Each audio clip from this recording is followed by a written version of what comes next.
এই সভায় আমাদের এএসটিজির চেয়ারম্যান তথা প্রাক্তন বিধায়ক শ্রী মিশনরঞ্জন দাস উপস্থিত হয়েছেন এবং এখানে উপস্থিত বিভিন্ন বিভাগের আধিকারিক মহাশয়গণ, এখানে উপস্থিত মহিলাগণ এবং আমাদের পঞ্চায়েত প্রতিনিধিগণ ও উপস্থিত সুধীমণ্ডলী।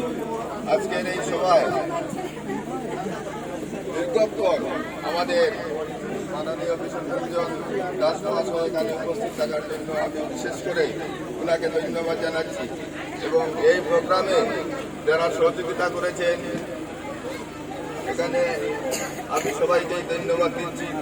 আমাদের ডিপি সচিব এবং আমাদের বিশিষ্ট সমাজকর্মী অশোক দত্ত মহাশয় বিশেষভাবে এই সভার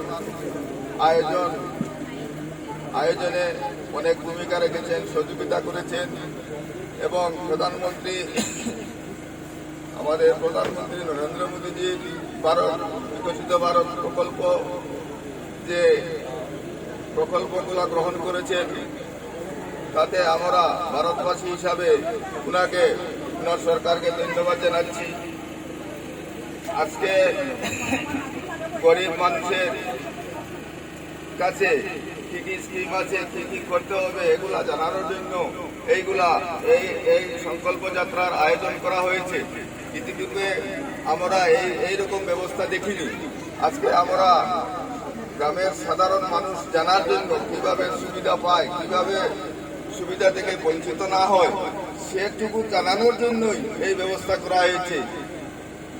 আর বিশেষ করে এখানে বিভিন্ন ডিপার্টমেন্টের মানুষ এসেছেন।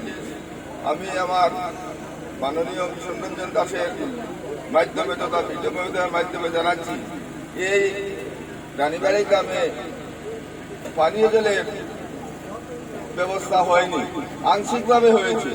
তা পূর্ণভাবে হওয়ার জন্য আমি ওনাদের মাধ্যমে সেই আবেদনটা রাখছি এবং আমাদের অন্যান্য স্থানেও আংশিকভাবে পানীয় জলের অভাব রয়েছে, সেটা যেভাবে দূর হয় তার জন্য আমি আবেদন রেখে উপস্থিত সবাইকে ধন্যবাদ জানিয়ে আমি আমার বক্তব্য সমাপ্তি দিলাম।